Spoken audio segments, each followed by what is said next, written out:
경기 시흥시에서 흉기 피습 사건이 발생해 2명이 숨지고 2명이 크게 다쳤습니다.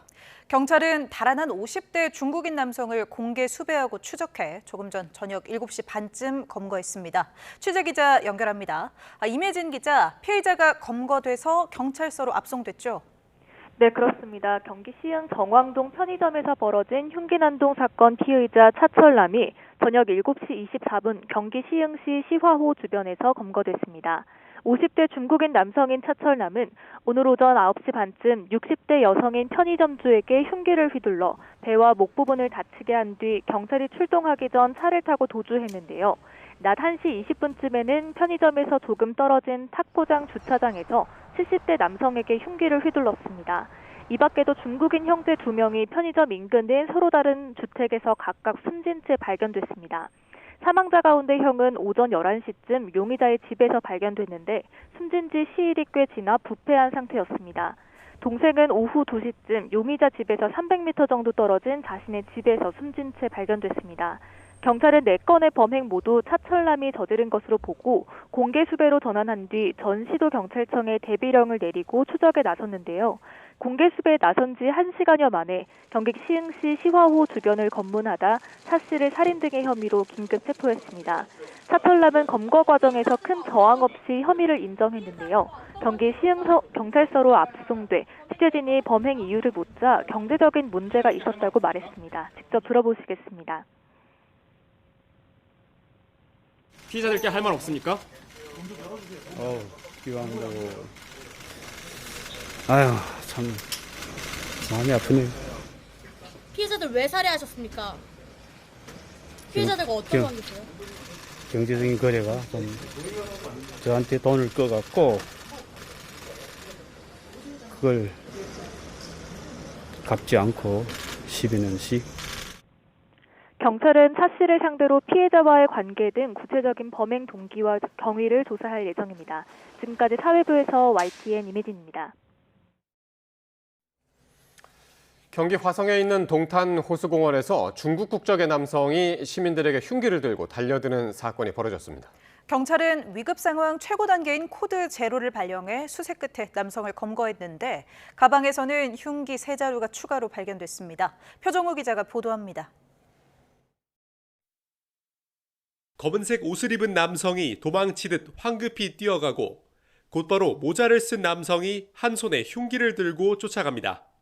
새벽 4시쯤 중국 국적의 40대 남성 A씨가 동탄 호수공원 수변 상가에서 술을 마시던 20대 남녀 5명에게 흉기를 들고 달려들었습니다. 피해자들이 흩어져 달아나자 A씨는 일행 가운데 남성 1명을 표적으로 삼아 쫓기 시작했습니다. 피해 남성이 주점 안으로 들어가 출입문을 붙잡고 버티자 A씨는 잠시 대치하다 다른 일행을 뒤쫓았고 곧이어 전동 킥보드를 타고 도주했던 것으로 전해졌습니다. 신고를 받은 경찰은 위급 상황 최고 단계인 코드 제로를 발령한 뒤 가용 인력 수십 명을 동원해 동탄 호수공원 일대를 수색했습니다. 가해 남성은 30여 분 만인 새벽 4시 40분쯤 경찰관의 검문 요구를 받고도 킥보드를 타고 달아나다가 인근에 있던 형사에게 가로막혀 넘어지면서 긴급 체포됐습니다. 검거 당시 A씨는 흉기 3자루를 소지하고 있었고 피해자들과는 모르는 사이인 것으로 조사됐습니다. 당시 A씨는 술에 취한 상태였는데 경찰은 조사를 마치는 대로 살인 미수 혐의를 적용해 구속영장을 신청할 계획입니다. 경찰은 A씨를 상대로 범행 동기와 흉기 구매 경위 등을 파악할 방침입니다. YTN 표정우입니다. 국민의힘 김문수 대선 후보는 종일 서울을 돌며 청년과 노인 등 세대별 맞춤 공약을 내놓는 등 정책 행보에 집중했습니다. 다만 당 내에선 여전히 변화와 쇄신을 촉구하는 목소리가 흘러나오는 등 완전한 원팀을 이뤄내진 못했다는 분석도 나옵니다. 김철희 기자가 보도합니다. 대한노인회를 방문한 김문수 후보. 노인 일자리 사업 강화와 치매 노인 주간 보호 서비스 확대 등 구체적인 정책으로 노년층 표심을 공략했습니다. 우리 노후를 건강하고 활기차게 보내실 수 있도록 우리 국가가 뒷받침하도록 하겠습니다. 종일 서울에 머문 김 후보는 저출산 대책 등 청년 세대에게 호소할 수 있는 맞춤형 공약도 함께 제시했습니다. 특히 노인 회장을 맡고 있는 이중근 부영그룹 회장의 출산 장려책을 두곤 평소하고 싶던 정책이라고 추켜 세우기도 했습니다. 아기를 하나 낳으면 우리 부영이 무조건 1억씩 준다 이래서 제가 깜짝 놀라서 이게 바로 제가 하고 싶었던 건데 젊은 사람들이 귀가 번쩍 떠지도록 그렇게 좀 해야 안 되겠냐. 또 공공예식장 확대 등 결혼비용 절감 방안과 신혼부부에게 최대 9년 동안 주거비를 지원하는 정책, 군 가산점제 도입 등도 공약에 포함됐습니다. 윤석열 전 대통령 탈당 이후 정책 행보에 집중하는 모양새인데 여전히 진영이 하나로 뭉치지 못했다는 우려도 여전합니다. 실제 지역 유세를 예고했던 한동훈 전 대표는 윤 전 대통령 부부나 극우 세력과 과감히 절연해야 한다며 김 후보 결단을 거듭 촉구하기도 했습니다. 당내에선 김문수 후보가 우선 지지율부터 반등을 시켜줘야 당내 통합, 나아가 범보수 빅텐트 논의도 진척될 거란 목소리가 흘러나옵니다. 매일 1%포인트씩 지지율을 끌어올리자는 구상도 나왔는데 대선까지 촉박한 시간이 걸림돌로 남는다는 우려도 있습니다. YTN 김철입니다. 홍준표 전 대구시장의 선거대책위원회 합류를 설득하기 위해 미국 하와이로 떠난 국민의힘 특사단이 홍 전 시장과 회동한 사진이 공개됐습니다. 사진에는 국민의힘을 상징하는 빨간색 티셔츠를 입은 홍 전 시장과 특사단인 김대식 의원이 환하게 웃는 장면이 담겼습니다. 김 의원은 YTN에 홍 전 시장과 저녁 식사를 함께하면서 진지하게 많은 얘기를 나눴고 홍 전 시장이 긍정적인 취지로 화답했다며 긍정적으로 고민하고 있다고 밝혔습니다. 개혁신당의 이준석 후보는 이재명 총통 시대를 막을 단 하나의 필승카드는 자신이라고 거듭 강조했습니다. 호남행을 택한 이 후보는 국민의힘 김문수 후보와도 차별화를 꾀하며 지지층 넓히기에 주력했습니다. 보도에 손효정 기자입니다. 지지율 반등의 분기점으로 꼽아왔던 1차 TV토론 다음 날 개혁신당 이준석 후보는 광화문 광장 이순신 장군 앞에서 기자회견을 열었습니다. 토론에서 드러난 이재명 후보의 모습을 연산군에 빗대며 무책임한 데다 적반하장이었다고 목소리를 높였습니다. 제가 바로 단 하나의 필승카드로서 이재명 총통 시대를 막아내겠습니다. 이준석과 이재명의 1대1 대결의 장이 되어야 합니다. 김문수 후보의 사고와 경험 또한 현실과 동떨어졌다고 비판했는데 결국 이재명을 막아설 수 있는 사람은 자신이라고 재차 강조했습니다. 오세훈 서울시장의 약자동행 토론회에 참석해 정책 연대를 약속한 이 후보는 발길을 광주로 돌렸습니다. 금호 타이어 공장 화재 현장에 이어 국민의힘 당대표 시절 서진 정책의 상징인 백화점 공사 부지를 둘러본 뒤 광주와 수도권의 문화 격차를 좁히겠다고 약속했습니다. 이번에도 이재명 후보를 겨냥해 민주당의 텃밭으로 꼽혀온 호남이 이제는 새로운 선택을 할 때라고 호소했습니다. 이 전라도 지역도 결국에는 다른 분산 투자를 해야 되는 시기가 아닌가. 오히려 양지만을 쫓아다닌, 정치적으로 입문한 뒤에 양지를 쫓아다녔던 이재명 후보보다는 이 후보는 노령층을 위한 주택연금 공약도 발표했습니다. 주택연금 가입 자격을 완화하고 목돈을 위해 집을 담보로 대출받을 수 있는 한도도 6억 원에서 10억 원으로 늘리는 내용이 골자입니다. 이 후보는 내일도 강행군을 이어가며 호남 유권자들의 표심을 공략할 예정입니다. YTN 손효정입니다. 어제 저녁 진행된 대선 첫 TV 토론회를 두고 정치권 공방이 이어지고 있습니다. 각 당은 너나 할 것 없이 우리 당 후보가 잘했다며 상대 후보를 깎아내리는 아전인수식 해석을 내놨습니다. 윤웅성 기자가 보도합니다. 대선 첫 TV토론회 성적표를 둘러싼 각 당 신경전은 토론회 때만큼이나 격했습니다. 민주당은 이재명 후보가 안정적인 진행으로 준비된 후보임을 보여줬다고 자평한 뒤 반대로 국민의힘 김문수 후보는 졸속 후보임을 드러냈다고 깎아내렸습니다. 개혁신당 이준석 후보에도 박한 평가를 내렸는데 이재명 후보 코인 공약을 꼬치꼬치 물으며 몰아세우는 등 부적절한 태도를 보였다 지적했습니다. 준비 안 된 급조된 졸속 후보이다라는 게 여실히 드러났다. 이렇게 저희들은 평가합니다. 자기 내용과 자기 주장은 없고 마치 대선 후보 토론회가 학예회나 장학 퀴즈 같은 것으로 알고 있는 것이 아니냐라는. 국민의힘은 김문수 후보가 진지한 태도로 국민에게 신뢰를 줬다며 이와 비교해 이재명 후보는 부실한 답변으로 일관했다고 비판했습니다. 그때 가서 판단하겠다. 상황에 맞게 잘하면 된다. 점진적으로 추진하겠다. 무지와 무책임 그리고 준비 안 된 토론의 전형이었다고 저희는. 개혁신당 이준석 후보는 직접 기자회견을 열고 다른 후보들과 비교해 자신이 토론회를 통해 필승 카드임을 보여줬다고 자부했습니다. 구체적인 대책은 전혀 없이 그저 잘하면 됩니다 라고 얼버무리는 이재명 후보 특유의 무책임과 김문수 후보의 사고와 경험이 얼마나 현장과 괴리되어 있는지 국민 여러분께서 직접 느끼셨을 것이라 봅니다. 각 당은 토론회 진행 중 실시간 팩트체크로 여론전을 펼치기도 했는데 주로 자당 후보에 유리한 측면만 부각했다는 평가도 나옵니다. 법이 정한 대선 TV토론은 오는 23일과 27일 각각 사회와 정치 분야로 나눠 두 차례 더 진행됩니다. YTN 윤웅성입니다.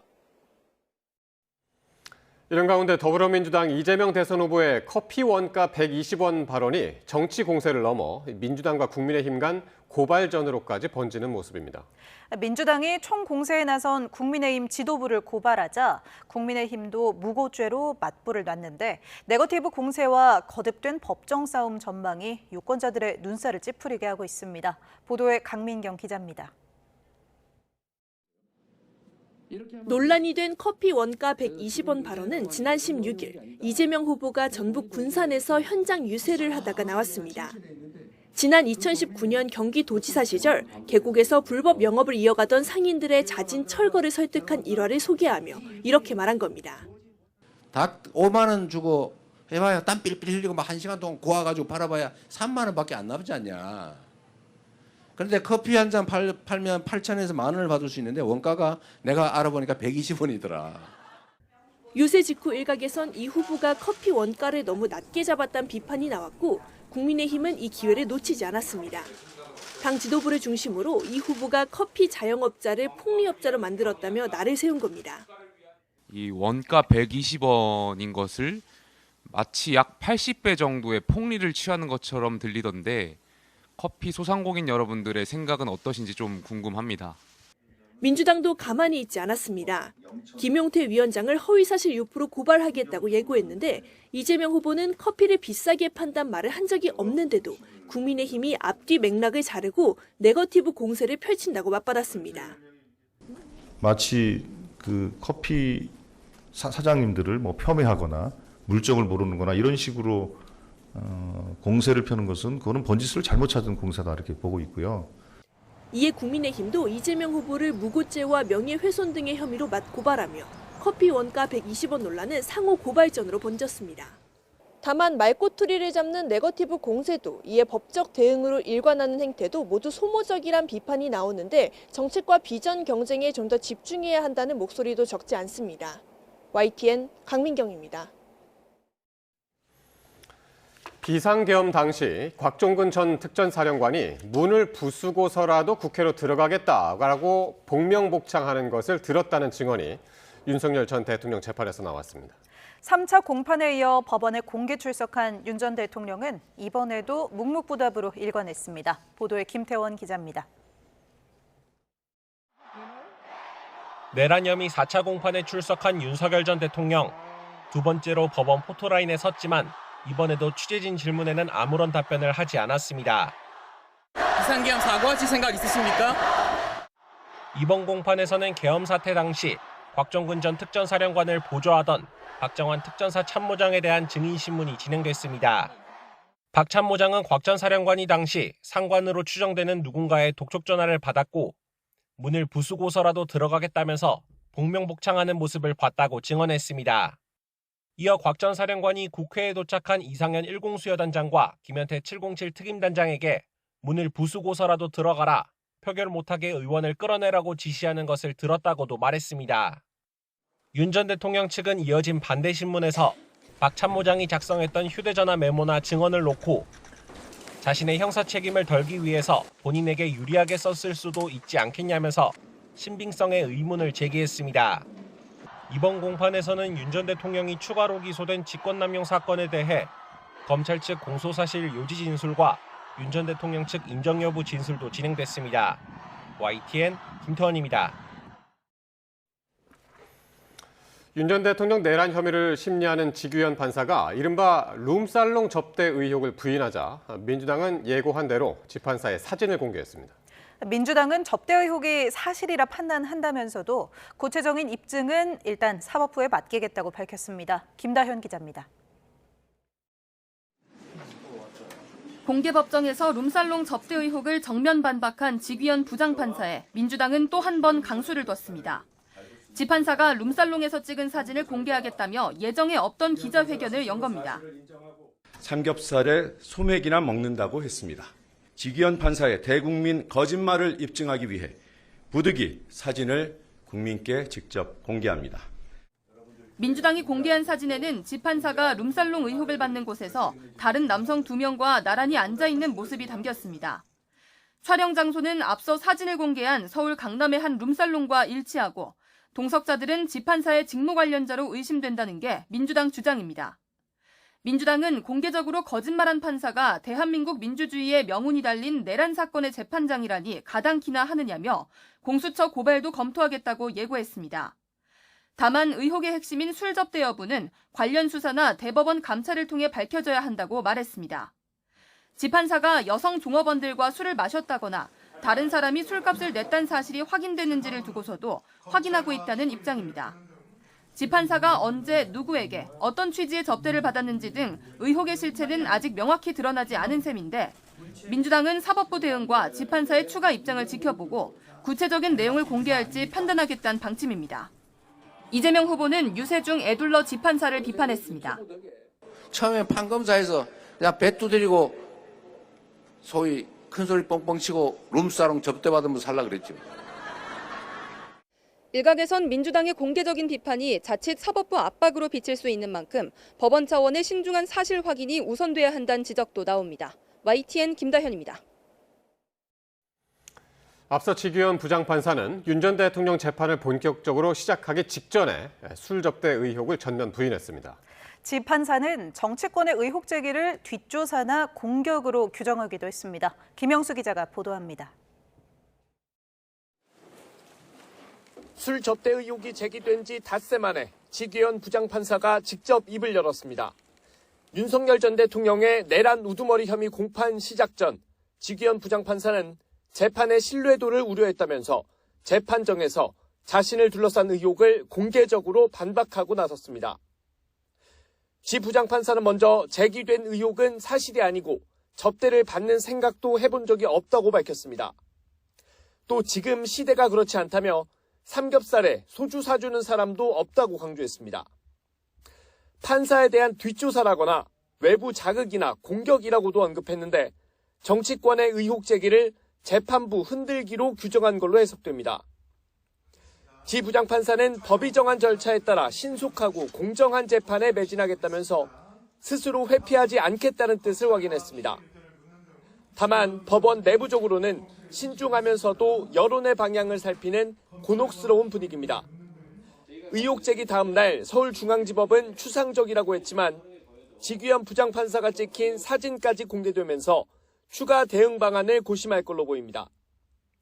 국민적인 관심을 받는 전직 대통령의 내란 혐의 재판인데다 제기된 의혹이 사실이라면 파장이 클 수밖에 없는 만큼 재판부를 교체하는 법원장의 결단이 나올 가능성도 배제할 수 없습니다.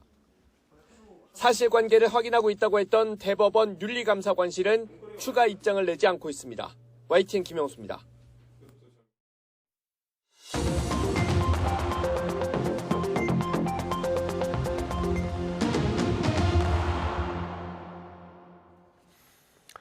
정치권 관심 뉴스 살펴보는 포커스 나이트 시간입니다. 오늘은 강성필 민주당 부대변인 그리고 정광재 국민의힘 대변인과 함께하겠습니다. 두 분 어서 오십시오. 네, 안녕하세요. 자, 대선이 이제 보름 앞으로 다가왔는데요. 민주당 이재명 대선 후보의 유세차에 의외의 인물들이 계속 오르고 있습니다. 지난주 김상욱 의원에 이어서 주말 사이에 개혁신당의 김용남 전 의원이 유세차에 동참을 했고요. 오늘은 허은하 전 개혁신당 대표까지 유세장에 나타났습니다.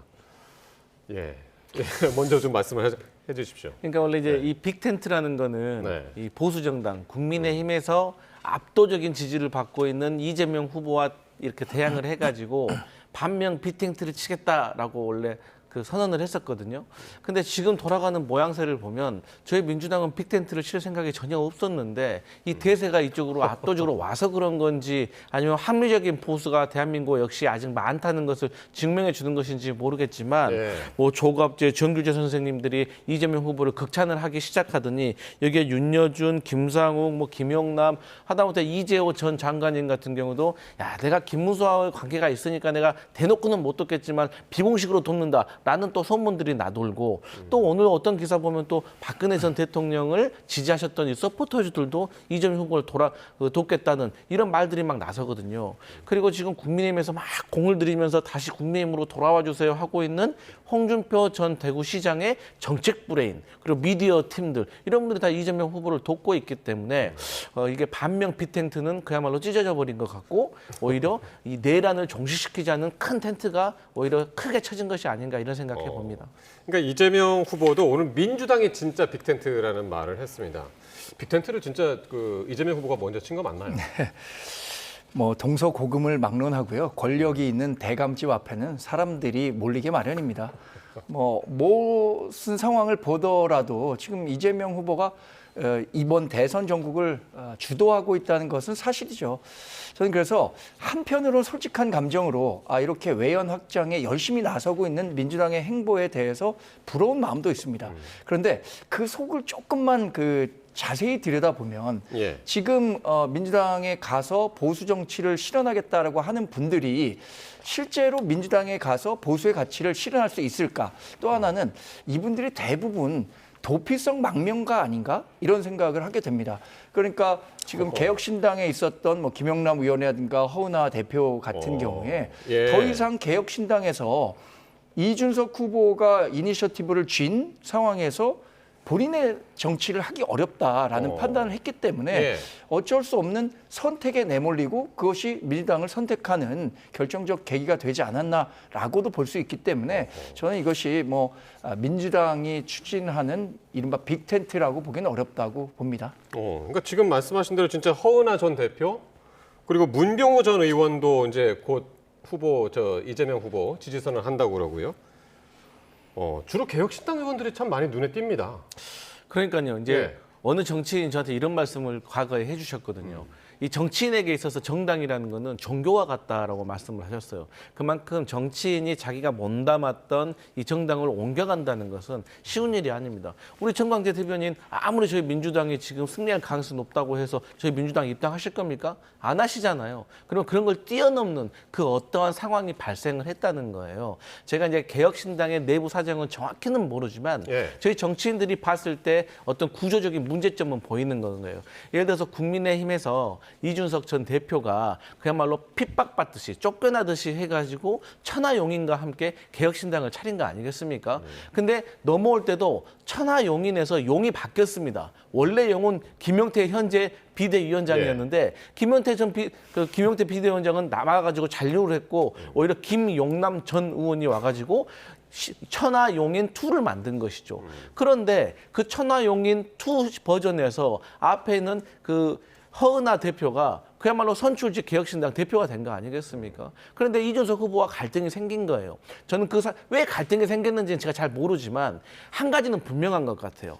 갈등이 생겼는데 이준석 후보가 허은하 전 대표를 불러가지고 좀 만나서 해결을 하는 모습을 보여야 되는데 직접 만나지 않고 막 SNS로 입장을 막 공개적으로 막 내보내는 듯한 모습을 보이면서 이건 지도자로서 옳지 않은데 누가 더 잘못을 했던지 간에 집안 싸움 밖에 보여주는 거 좋지 않으니까 본인이 좀 포용하는 모습. 그러니까 김용남 전 의원도 뭐 정치적인 목적이 안 맞아서도 있지만 어쨌든 그 작은 멤버들조차도 이준석 후보가 제대로 품지 못했다는 것은 지도자로서의 조금 큰 결격사유 아닐까? 그런 개인적인 생각해 봅니다. 그러니까요. 지지율이 좀처럼 오르지 않는 이준석 후보 입장에서는 상당히 좀 아쉬운 대목이 아닌가 싶은데 일단 이석현 새미래민주당 상임고문도 오늘 탈당을 하고 이재명 후보 지지에 나섰고 어떻게 보세요, 대변인님? 이게 앞으로 계속 이재명 캠프가 커질 가능성이 있을까요? 어떻게 보시나요? 저는 이제 대부분의 대통령 선거 구도는 마무리됐다고 봅니다. 이제 보름밖에는 남지 않았고요.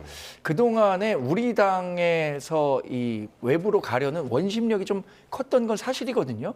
그러나 최근에 이 정치적 상황을 놓고 보면 우리 당의 구심력이 강화되는 계기가 많이 만들어졌다고 봅니다. 예를 들어서 윤석열 전 대통령의 탈당 이후에 이 김문수 후보를 적극적으로 돕겠다고 하는 사람들의 무리가 커진 것을 부인할 수 없습니다. 예. 후에 얘기할 수 있겠지만 홍준표 전 대구시장도 윤석열 전 대통령이 탈당했으니 내가 김문수 후보를 지지하겠다라고 얘기를 했고요. 한동훈 전 대표 같은 경우에도 적극적인 선거 지원 유세에 나설 것으로 예상되기 때문에 저는 이제 민주당은 모을 대로 다 모았고요. 국민의힘은 이제 모을 일만 남았다 이렇게 보기 때문에 앞으로의 대선 국면은 정말로 지금은 뭐 1강 1중 1약이라는 평가를 언론들에서 많이 합니다만 2강 1약의 구도로 개편되고 국민의힘에 대한 구심력은 더 커질 것이다 이렇게 예상해 봅니다. 예. 그럼 홍준표 전 시장 얘기를 한번 해보죠. 국민의힘이 지금 하와이에 가 있는 홍준표 전 시장을 설득하는 데 공을 들이고 있는데 하와이에 오늘 도착을 했습니다. 이른바 설득조. 그래서 홍 전 시장을 만났는데 그 사진이 공개됐는데 한번 사진 보면서 말씀 나누죠. 자, 이게 오늘 공개된 사진입니다. 김대식 의원하고 홍준표 시장이 나란히 찍었는데 공통점이 빨간 셔츠네요. 예. 오늘 오후에 만난 거죠? 네, 저는 저 셔츠 보고 김대식 의원이 두 벌을 준비해 가서 한 벌은 자기가 입고 한 벌은 홍준표 전 대구시장에게 선물해서 같이 찍은 사진이 아닐까라는 개인적인 추측을 해봤습니다. 왜냐하면 스타일이 완전히 같아요. 색깔 톤도 똑같네요. 네. 그리고 홍준표 전 대구시장이 어떤 식으로든 이번 그 특사단을 만났다는 것에 대해서 큰 의미가 있다고 생각합니다. 일단 사람이 만나면 그 감정이라는 게 좀 달라지죠.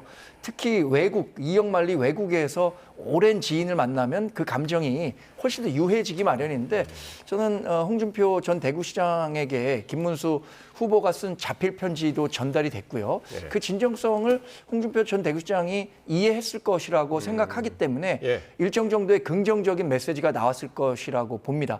물론 이 귀국해서 김문수 후보를 도울 것인가 아닐까는 아직은 뭐 예단해서 말씀드릴 수는 없지만 일단 홍준표 전 대구시장이 국민의힘과 또 김문수 후보에 대해서 긍정적인 신호를 보냈다는 점은 이번 특사단의 역할이 컸다 이렇게 평가해 볼 수 있겠죠. 옷, 복장 이런 게 그냥 직관적으로 주는 메시지가 있는데 오늘 그 홍준표 전 시장의 프로필 사진이 바뀌었습니다. 그 SNS 프로필 사진. 이것도 함께 한번 보실까요? 보시는 김에.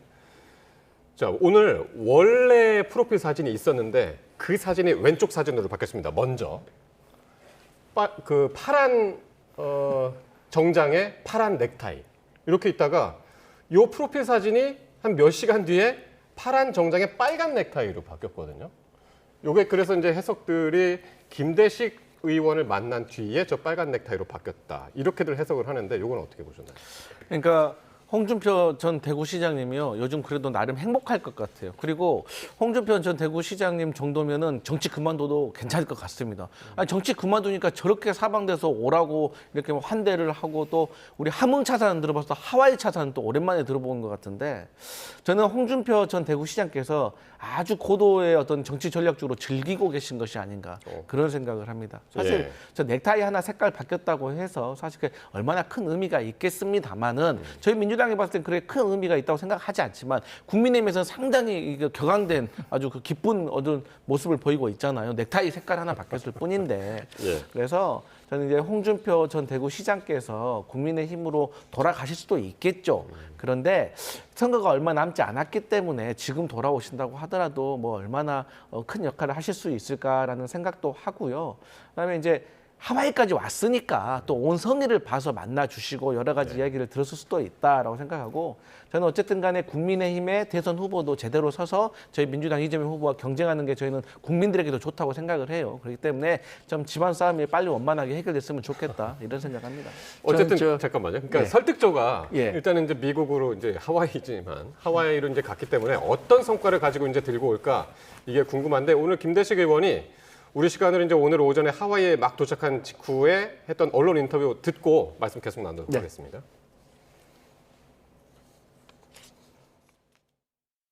오지 말라고 한다고 해서 가지 않으면은 이거는 진정성이 부족하고 아주 깊은 메시지를 주셨다. 그 말씀을 제가 전달을 하려고 합니다. 김문수 후보는 먼저 손을 내밀겠다. 예. 그리고 홍 시장님이 어떤 결정을 하시든 존중하겠다. 지금은 힘을 모아야 할 때다. 이런 절절한 호소가 담겨 있다. 이 정도로만 제가 말씀드리겠습니다. 홍준표 전 시장을 지지했던 분들이 꽤 계시잖아요. 어쨌든 그분들의 이탈을 최소화하고 우리가 이렇게까지 했다라는 걸 보여드린 거고, 홍 시장이 한번 불사지르고 저쪽으로 가시면은 그 데미지가 많이 큰 거죠. 그러니까 모실 수는 없더라도 최소한 갈 수는 없게끔. 네. 김대식 의원이 김문수 후보의 절절한 호소가 담긴 손편지를 전달하겠다고 그랬는데, 네. 예, 그걸 가져간 모양이죠? 네, 뭐 자필 편지를 전달하겠다고 했고, 예. 이 두 분의 인연이 상당히 깊습니다. 1996년에 똑같이 김영삼 전 대통령이 당시에 민자당으로 영입을, 그 당시 신학국당이죠. 신학국당으로 영입을 해서 처음 등원 동기고, 사석에서는 홍준표 전 대구시장 김문수 후보에 대해서 형이라 그러고 또 뭐 놀리는 격이긴 하지만 탈레반이다 이런 평가를 하기도 하는데 예. 그 정도로 두 분 간의 신뢰관계는 저는 충분히 형성돼 있다고 봅니다. 그래서 홍준표 시장도 이런 얘기를 했던 것 같아요. 김문수 후보를 도와서 자기가 다른 김문수 후보를 봐서라도 다른 정치 행보를 하기는 어려울 것이다. 이렇게 예상해 볼 수 있는 거고요. 조홍천 전 의원이 잘 말씀하신 것 같아요. 이런 진정성 정도는 보여야 적어도 홍준표 전 대구시장이 다른 정치적 행보를 고민할 때 거기에 브레이크를 거는 효과는 있을 것 같다고 생각하고요. 앞서 말씀드리려고 했던 건 홍준표 전 시장이 이렇게 넥타이 그걸 바꿔맨 게 아니라요. 똑같은 사진을 포토샵으로 빨간색으로 바꾼 거예요. 그렇죠. 네. 그러니까 스타일이 똑같아요. 네, 매듭이. 그렇습니다. 그래서 그거를 보고 아마 이 본인은 큰 의미를 두지 않고 올렸는데 이게 반응들이 그게 페북 사진에 올렸으니까 팔로워들이나 아니면 지지자들이 이거 이러면 안 됩니다. 그래서 뜨거워해서 빨리 바꾼 게 아닌가 그렇게 개인적으로는 추측해봤습니다. 일단 회담 결과는 내일 발표를 한다고 그러니까 그 결과도 함께 지켜보기로 하고요. 자, 어제 열린 첫 TV 토론 이야기를 함께 해보겠습니다. 각 캠프에서는 또 그 서로 우리 후보가 잘했다라면서 이제 아전인수식 해석을 내놨는데 두 분은 어떻게 보셨는지 궁금하네요. 먼저 총평부터 짧게 한번 말씀해 주시죠. 이재명 후보는 역시 1위 후보답게 여유로운 모습을 보였고요. 여러 후보에게 각자 공정하게 이렇게 질문을 던지면서 여러 가지 정책적 면에 고민을 서로 나누는 모습을 보였다고 봅니다. 그리고 이제 저희 후보가 물론 제일 잘했지만 그 다음으로 잘한 후보를 꼽는다고 하면 저는 권영국 후보라고 생각을 합니다. 왜냐하면 권영국 후보에 대해서는 저도 이름 석자만 알고 있었지 얼굴이라든가 대면할 기회가 없었거든요. 근데 나름대로 본인의 소신에 대해서 이게 뭐 후보를 떠나서 인지도를 올렸다는 차원에서 저는 권영국 후보가 가장 득점을 하지 않았나 생각을 하고요. 그다음에 김문수 후보 같은 경우 아쉬운 점이 많습니다. 그러니까 국민의힘의 정강 정책에 기본소득이 있다는 사실조차를 모르시더라고요. 근데 본인이 또 솔직한 면은 보여주시더라고요. 잘못된 것은 또 잘못됐다고 바로 동의합니다라고 얘기를 하셨습니다. 그래서 저희 야권 쪽에서는 오늘 동의합니다가 상당히 인기어였거든요. 그리고 마지막으로 이제 이준석 후보 같은 경우는 이 사이비 종교라는 어떤 지도자와 어울리지 않는 격한 단어를 쓰면서 이분이 왜 비호감 1위가 되었는지를 알 수가 있었다. 그래서 이 TV 토론이라는 것은요. 이 공격을 잘한다고 지지율이 올라가지 않습니다. 오히려 공격을 받았을 때 상대에게 어떤 태도를 보이는지 어떻게 경청하는 이런 모습들이 나중에 이 사람이 대통령이 된다면 국민을 대하는 태도가 어떨 것인가를 유추할 수 있는 모습이기 때문에 오히려 국민들은 공격수보다는 어떻게 수비하는 모습을 많이 보신다는 점을 다음 토론에서는 꼭 주지하셨으면 좋겠다. 토론회지만 대선 토론회는 토론회를 이긴다고 해서 토론을 잘한 건 아니다. 그런 말씀처럼 들리는데. 이렇게 좋으신 말씀을 이재명 후보가 꼭 새겨들었으면 좋겠습니다. 어제 보였던 이재명 후보의 모습은 지금 강성필 부위원장이 말씀하신 것에 반한다고 생각합니다.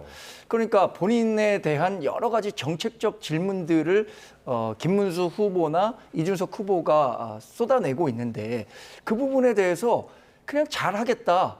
그거 내가 잘 협조해서 협의를 이끌어내서 하겠다. 그리고 그래서 어쩌라고요? 이런 말씀을 하시던데 이게 저 준비된 대통령 후보로서 대통령 토론회 자리에서 나올 말입니까? 저는 이재명 후보가 본인은 이미 지난 8년간 이번이 3번째 대통령 후보로 뛰는 겁니다. 그렇다면 다른 어느 누구보다 많은 준비가 돼 있을 것임에도 불구하고 정책들에 대해서 묻는데 그것에 대해서 어떻게 이 정책적 문제를 해결해 가겠다라는 방법론을 하나도 제기하지 못했거든요. 이런 부분에 대해서는 시청자 여러분들, 그분들이 다 유권자 분들일 텐데 과연 이재명 후보가 준비된 대통령 후보가 맞느냐, 또 지금 우리가 직면하고 있는 경제적 문제에 대해서 이재명 후보가 그런 문제들을 잘 풀어갈 수 있는 능력이 있느냐에 대해서 의문을 가질 수밖에 없는 토론회였다고 봅니다. 그러면은 좀 구체적인 이슈가 어떤 것들이 있었는지 한번 보고 말씀을 계속 나누겠는데요. 역시 김문수 후보하고 이준석 후보의 주요 타겟은 이재명 후보였습니다. 관련 장면들 보고 오겠습니다. 뉴스를 가져가지고 네. 커피 한 잔의 원가가 120원이라고 발언하셔가지고 지금 뭐 굉장히 시끄럽죠. 커피가 굉장히 폭리를 취하는 것처럼 이렇게 돼서 굉장히 분노를 많이 하고 있는데 이런 점은 굉장히 저는 안타깝게 생각하고요. 말에는 맥락이라는 게 있죠. 원료값이 이 정도 드니까 가게를 바꿔서 지원해 줄 테니 새로 만들어서 닭죽을 파는 것보다는 더 나은 환경에서 더 나은 영업을 하도록 지원해 주겠다. 이 말을 한 건데 그 말을 떼내가지고 그렇게 왜곡하시면. 이재명 후보는 호텔 예약을 취소해도 돈만 돌면은 경제가 살아난다며 돈풀기식 괴짜 경제학을 말씀하셨습니다. 이재명 후보에 대해서 많은 지적이 들어오는 게 호텔 경제학이라 들어보셨습니까? 본인이 지어낸 말이죠. 성장을 말한 게 아니고 경제 순환이 필요하다는 걸 극단적으로 단순화해서 설명한 거예요. 자, 오늘 국민의힘에서는 커피를 유난히 많이 마시는 그런 하루였던 것 같은데요. 커피 원가 120원. 이 발언이 지금 민주당하고 국민의힘 사이에 고발전, 맞고발전까지 지금 갔습니다. 네, 맞습니다. 예. 고발한 이유부터 설명을 드리면 이재명 후보는 커피를 파시는 분들이 비싸게 판다. 쉽게 말해서 폭리를 취하고 있다. 이런 말을 한 적이 없어요. 네. 그런데 김용태 국민의힘 비대위원장께서 그런 취지로 말을 하셨기 때문에 저희는 허위사실 유포로밖에 볼 수가 없다라고 말씀드리고 있고요. 그냥 이 내용에 대해서 좀 설명을 드리면 이게 축구를 얘기하는데 자꾸 야구를 얘기하는 것 같아요. 그러니까 이재명 후보가 저 커피 얘기를 한 거는 무엇 때문에 한 게 됐냐면 본인이 과거에 경기도지사 시절에 계곡에서 평상을 펴놓고 닭백숙을 파시던 분들이 사실 이게 일종의 불법 노점상이잖아요. 그래서 이것을 양성화시키는 이런 과정이 필요했었다. 거기에 성공을 한 거예요. 그런데 보통의 이 양성화를 시킬 때 많은 갈등들이 많습니다. 그래서 강제적으로 좀 철거하는 경우도 많이 있고요. 그런데 이재명 후보는 대화를 통해서 설득을 해서 이것을 양성화를 시켰다라는 점을 말씀드리고 싶은 과정 속에서 사실 백숙을 땀 흘려서 파는 것도 좋지만 또 커피를 파는 것도 고부가 같이 수익이 될 수가 있다. 그래서 좋게 양성화를 시키자. 이런 걸 얘기를 하고 있는데 갑자기 거기서 딱 커피 콩 120원만 떼어가지고 지금 커피가 지금 얼마인데 뭐 이런 얘기를 하냐 뭐 이거 너무 뭐 커피 파는 사람들이 폭리 취한다고 이런 식으로 호도를 해버리니까 그러면서 막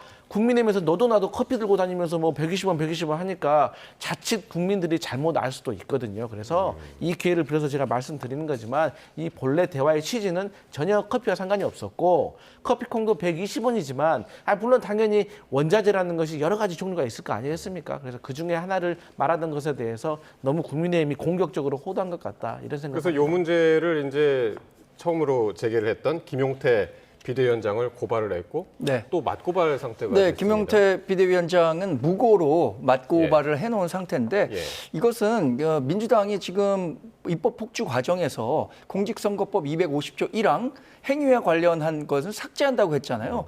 본인들은 삭제한다고 해놓고 이것을 똑같이 김용태 위원장에게는 죄를 묻겠다라고 하는 이중잣대에 이 부분을 확인할 수 있다고 생각하고요.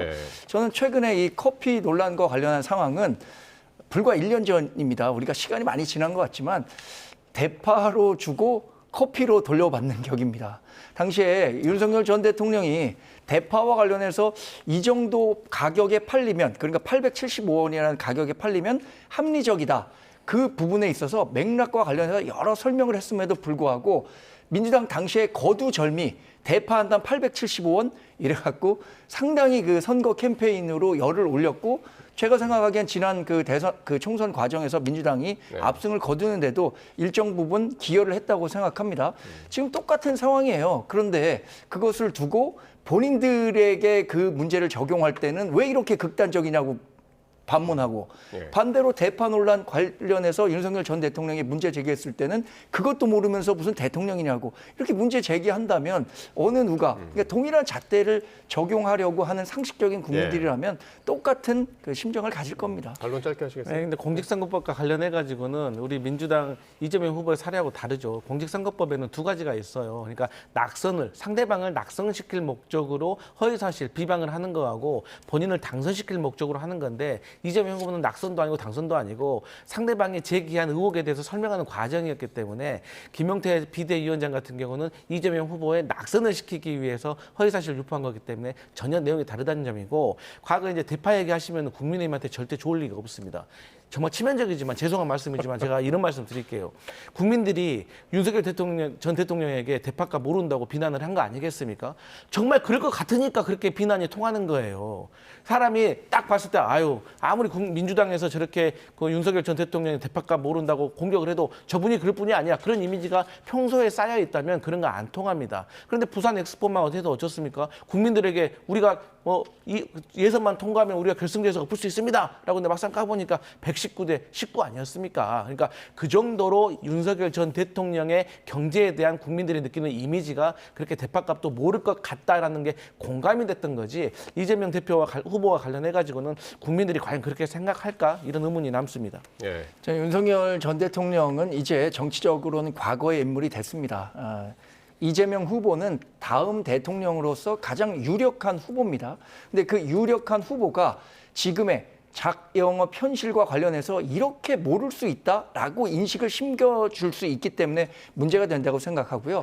또 하나는 뭐 관련해서 지지율 관련한 말씀을 하신 것 같은데 지금 당장 지지율이 높기 때문에 이 정도 논란은 내가 뭉개고 가도 된다라고 해서 아예 외면하려고 하고 있거든요. 저는 깔끔하게 사과했다면 오히려 이재명 후보에게 다 도움이 됐을 것인데 이런 오만한 태도에 대해서 국민들은 어떻게 판단하실까? 예. 이 부분을 자문할 시기라고 생각합니다. 예, 국민들은 두 분의 이야기를 충분히 들으셨을 것 같고요.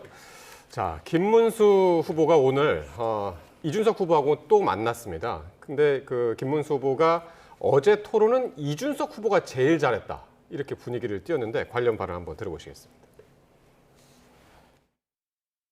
지금은 우리 당이 그동안 잘못해서 이준석 후보께서 밖에 나가서 고생을 하고 계시는데 그러나 고생 끝에 대성공을 또 터뜨리고 계십니다. 생각이 같기 때문에 늘 이야기하면 같은 정책 방향으로 함께 가고 있습니다. 저는 김문수 후보님의 그런 진정성이나 나름의 보수 진영을 규합해서 선거를 치러보려는 그런 선의에 대해서는 전혀 의심하지 않습니다. 그런데 제가 늘 말하는 것처럼 그것은 이길 수 있는 방식도 아닙니다. 그렇기 때문에 저는 그런 단일화 논의 자체에는 전혀 관심이 없습니다. 그러니까 지금 단일화가 지지부진한 상황에서 두 후보의 발언이 눈에 띄었는데요. 이제 대선이 보름밖에 남지 않았고 사전투표는 열흘밖에 남지 않아가지고 그 단일화 가능성 아직 있다고 보시는지요? 저는 단일화 가능성이 사실 어렵다고 봅니다. 왜냐하면 서로가 각자 원하는 목적이 있는 겁니다. 물론 세 분 다 대통령이 되기 위해서 대통령 후보에 나섰지만 또 차선책으로는 대선 이후의 정계 개편에 대해서도 염두를 두지 않을 수가 없어요. 그런데 최근에 김문수 후보가 그래도 대한민국에서 오래된 보수 정당이기 때문에 최소한 승부를 벌였을 때 40% 정도의 지지율은 나올 거라고 생각을 했을 겁니다. 그런데 거기에 비하면 김문수 후보가 많이 모자라고 있는 것이죠. 그렇기 때문에 이준석 후보로서는 내가 여기서 조금만 더 선전을 하면 두 자릿수가 될 수가 있고 두 자릿수가 되는 순간에 이 김문수 후보의 표를 내가 더 가져올 수가 있고 그렇게 되면 1강 1쭉 1약이라는 구도가 1강 2죽으로 변하면서 앞으로 대선 이후에 본인이 보수 정치에서 주도권을 가지고 있을 수 있다는 희망이 현실로 지금 변하고 있는 과정이기 때문에 이준석 후보로서는 단일화에는 지금 회의적일 것이다. 그런데 이제 김문수 후보로서는 어떻게든 빅텐트를 만드는 게 중요하겠죠. 모멘텀을 만들어야 되니까. 하지만 제가 생각했을 때는 좀 어려워 보인다 이런 생각합니다. 어떻게 보세요? 어제 그 첫 TV 토론회를 보고 중도 보수 유권자 여러분들이 많은 희망을 가졌을 거라고 생각합니다. 정책적으로 이준석 후보가 얘기하는 것과 김문수 후보가 얘기하는 것은 큰 틀에서 같다고 보거든요. 그리고 이준석 후보가 전반적으로 토론을 하는 과정에서 사실 김문수 후보를 지지하는 사람들의 표를 본인으로 이끌어와야 하기 때문에 김문수 후보에 대한 공격을 하는 것 아니냐라는 우려들, 걱정들을 많이 했었는데 그게 아니라 결국은 이재명 후보에 대한 정책적인 문제들에 집요하게 파고들면서 야, 저 이준석 후보가 있기 때문에 우리 중도 보수의 외연이 확장될 수도 있겠구나라고 생각하고 또 단일화 가능성도 열려 있겠는데라고 생각하신 분들이 많을 것 같아요. 저는 오늘 김문수 후보가 이준석 후보에 대해서 이렇게 상당히 긍정적으로 평가한 것은 그분이 갖고 있는 원래 이 사람의 태도라는 게 거기서 드러난다고 생각합니다. 실제 잘했다고 생각하니까 이준석 후보를 칭찬한 거라고 보고요. 이런 그 하나하나의 접점을 찾아가면서 중도 보수 단일화가 이재명 후보를 대통령이 되는 것을 막는 유일한 방법이라는 점에 대한 공감대가 형성된다면 저는 뭐 낮은 가능성이라고 하지만 정치에선 그 낮은 가능성을 얼마든지 당위적인 과제로 만들 그 노력이 필요하다고 생각하거든요. 그래서 뭐 끝날 때까지 끝난 게 아니니까 단일화와 관련해서는 두 분끼리 정말로 신뢰관계에 입각해서 머리를 맞댔으면 하는 바람입니다. 국민의힘 입장에서는 지금 이런 뭐 단일화를 통한 빅텐트도 중요한데 내부 통합 이것도 이제 지금 뭐 큰 과제죠.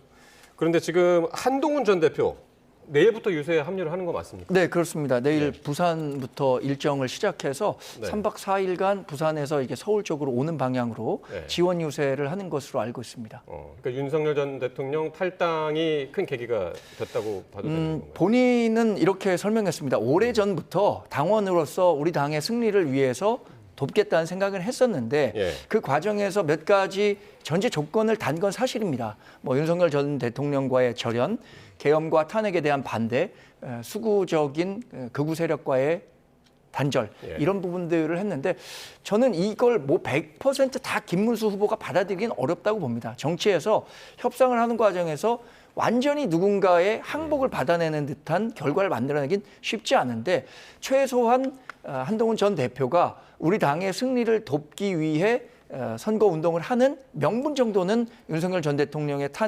탈당으로 만들어졌다 이렇게 판단하고 있고요. 한동훈 전 대표도 본인의 정치적 미래를 생각한다면 정말 열심히 우리 당의 승리를 위해서 돕는 이런 지원 유세를 할 겁니다. 한동훈 전 대표의 합류 어떻게 보시나요? 화력이 좀 많이 커질까요, 국민의힘? 뭐 일단 없는 것보다는 한 명이라도 더 있는 게 낫겠죠. 근데 그 한 명이 얼마나 큰 효과를 발휘할지는 뭐 지켜보면 알 것 같습니다.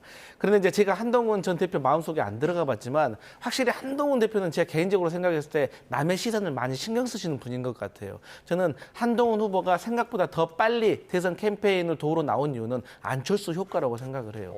지금 최근에 국민의힘에서는 새로운 안철수를 발견했다라는 말들이 많이 회자되고 있어요. 그 이유가 뭐냐면 어쨌든 간에 본인이 경선에서 패배를 했잖아요. 하지만 전혀 뒤끝 없이 그야말로 후보보다 더 진심으로 후보를 돕는 듯한 모습을 보이고 경선에 참여했던 다른 후보들에게도 본인이 나서서 독려하는 모습을 보이고 있는데 여기에 대해서 국민의힘 당원들이 안철수가 진짜 이제 우리 식구구나, 우리 가족이구나, 이 사람 생각보다 괜찮구나라는 생각을 하는 것 같으니까 반면에 한동훈 후보 전 대표 같은 경우는 그냥 차라리 한덕수 전 총리처럼 아무것도 돕지 않고 가만히 사라져 있으면 차라리 나은데 이분이 라이브 방송을 켜가지고 50만, 60만, 막 80만이 보고 있는데 과자 먹고 기타 치고 너무 한가로운 거 아닙니까? 당은 지금 무너져가고 있는데 그런데 거기에다가 노래까지 막 불러요. 막 스탠바이 미를 그걸 흥얼거립니다. 그러면서 마지막에 정치가 후져서 죄송합니다. 당원 가입해 주십시오. 이런 말씀을 하시더라고요. 저는 누군가 보내줘서 제가 우연히 보게 됐는데 한동훈 후보의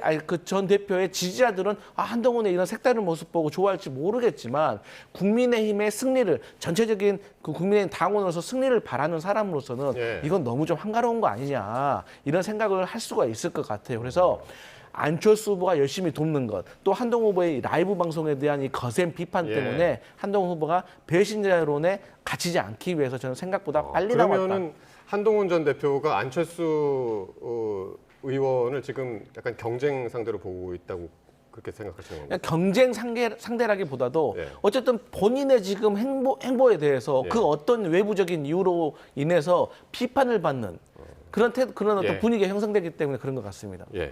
자, 그런데 윤 전 대통령이 이제 탈당을 했는데 윤 전 대통령 탄핵 심판의 대리인단의 변호인이었죠. 김계리 변호사가 국민의힘에 입당 신청을 했습니다. 이게 입당 결정이 됐습니까? 지금 어떤 상태인가요? 아니요, 그 입당 신청은 했는데 입당 심사위원회가 열린다고 해요.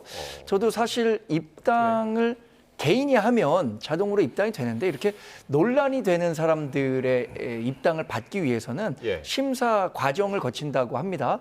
그래서 사실 김계리 변호사가 왜 우리 당의 입당을 이 시기에 하려고 했는지 쉽게 이해되진 않아요. 왜냐하면 기존에 보였던 행보는 오히려 뭐 다른 정치 세력화를 꿈꾸는 것 같았는데 이 시기에 왜 입당을 했는가? 그러니까 윤호개인당 말씀하시는 거죠? 그 관련해서 본인이 왜 그 국민의힘에 입당하려고 하는지에 대해서 입당하는 거를 이제 본인이 공론화한 거잖아요. 그러면 왜 이 국민의힘에 내가 입당하려고 한다 이런 메시지까지 내고 그것이 설득력을 가졌었더라면 전혀 문제없이 입당이 가능했겠지만 그렇지 않고 김계리 변호사 같은 경우엔 우리가 지금 거리를 두려고 하고 있는 윤석열 전 대통령이라든가 계엄 탄핵과 관련해서 가장 그 일선에서 탄핵에 반대했고 계엄을 옹호했던 분인데 이분을 우리 식구로 받아들일 수 있는가에 대해서는 한 번 더 검토해 보자라는 의견이 있어서 지금 입당 심사위원회를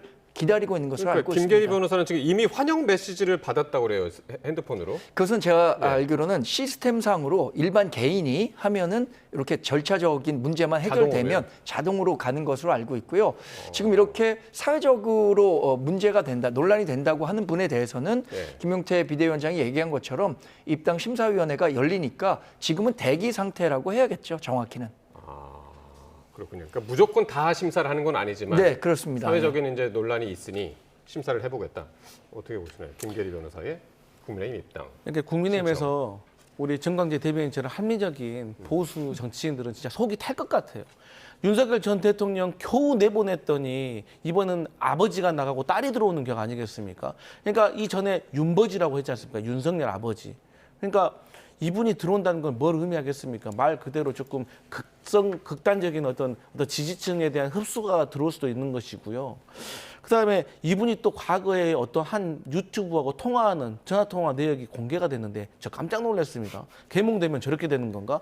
욕설이 너무 심각했어요. 그러니까 이런 것들에 대해서 상당히 중도층이라든가 많은 국민들이 실망하고 국민의힘의 정체성에 대해서 사실 걱정을 많이 하실 수가 있다라고 생각하고 저는 이제 김계리 변호사뿐만 아니라 최근에 국민의힘 선거 캠프 선대위에 조금 합류를 하시는 분들이 사실 되게 위험하신 분들이 많았습니다. 석동현 변호사, 이분도 자유통일당에서 비례대표 2번 하셨던 분 아니겠습니까? 근데 이분이 들어오시게 되니까 김문수 후보가 과거에 자유통일당 초대 당대표였다는 것이 또 드러나는 거예요. 그러니까 이게 국민의힘에서 부담인 겁니다. 그러니까 지금 김문수 후보로서는 빨리 전연을 정비해가지고 빨리 지도길을 결집시키고 산토끼를 공략으로 나가야 되는데 자꾸 뭐 좀 해보려고 하면은 누군가가 이렇게 발목을 잡는다는 모습 때문에 저는 국민의힘 내부에서 상당히 진짜 속상할 것 같다 그런 말씀 드립니다. 김계리 변호사의 입당 신청했는데 그게 어떤 결과로 나올지 또 지켜보도록 하겠습니다. 네, 지금까지 강성필 민주당 부대변인 그리고 정광재 국민의힘 대변인과 함께 말씀 나눴습니다. 두 분 고맙습니다.